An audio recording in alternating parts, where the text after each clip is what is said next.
Don't listen to this podcast unless you like learning English. Yeah, as long as you are a fan of learning English, I'm sure you will enjoy this podcast. That is, provided you find this kind of thing interesting. Let's discuss.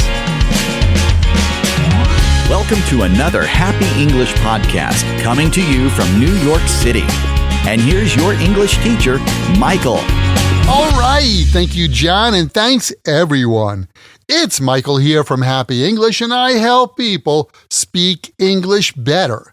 And this is Happy English Podcast, episode 723. Unless, should, as long as, provided.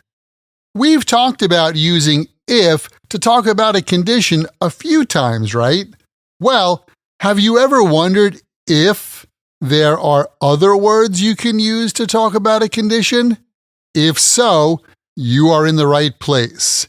By the end of this podcast lesson, you'll be able to use unless, should, as long as, and provided to talk about conditions. Let's get the ball rolling. First of all, it's possible to talk about a condition using unless. Unless has the meaning of if not. The first pattern with unless goes like this. A will happen unless B happens. For example, I'm going to eat the last donut unless you want it. We can go to the amusement park next weekend unless it rains.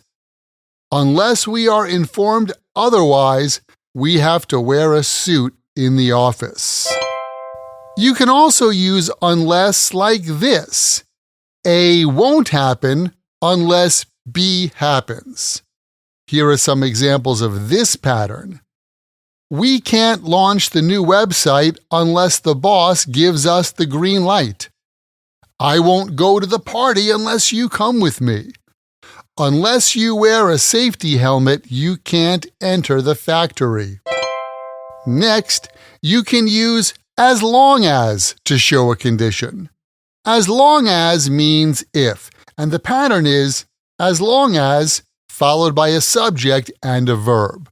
For example, as long as the boss approves it, you can accrue miles from business travel.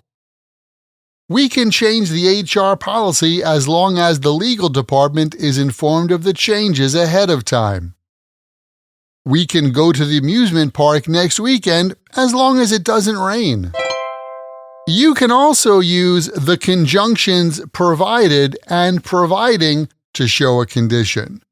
There's no difference between provided and providing, and these words are a more formal version of as long as. In formal English writing and speaking, provided and providing can be followed by that. Let's look at some examples.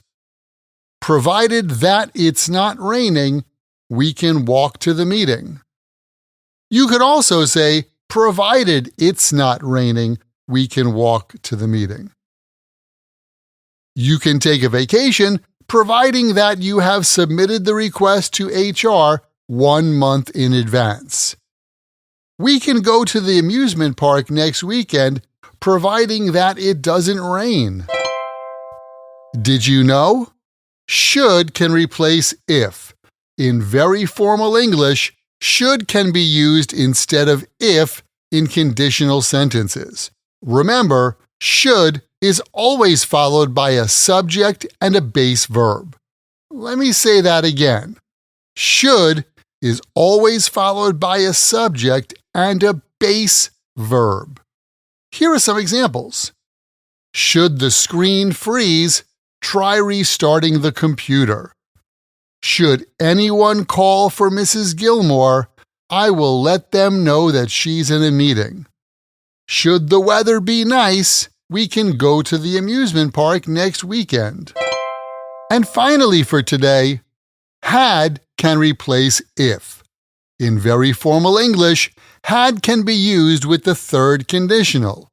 Keep in mind, the pattern here is had, followed by a subject, followed by a past participle. Here are some examples of this. Had I known about the meeting, I would have attended it. Had they told me about the free dessert, I could have ordered it. Had Jack not gotten stuck in traffic, he would not have been late to his meeting. Keep in mind, the best way to remember this and any other word or phrase in English is to take that word or phrase, write it in a sentence that's true for you or true in your world, and then memorize your sentences.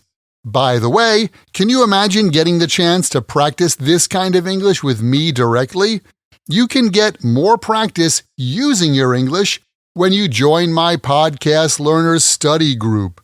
There, you can make new friends, join us for live group coaching every week where we practice these podcast lessons together.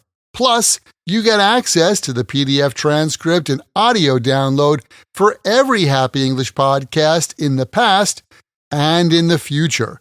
And on top of that, each episode has exercises where you can practice this English point with speaking and writing checked by me.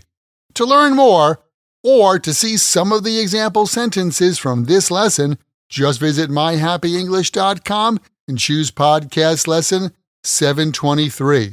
Remember, learning another language is not easy, but it's not impossible, and I'm here to help you on your journey. This podcast is brought to you by Happy English. Please visit myhappyenglish.com. Show your support for Happy English by leaving us a review. Get English, get happy, Happy English.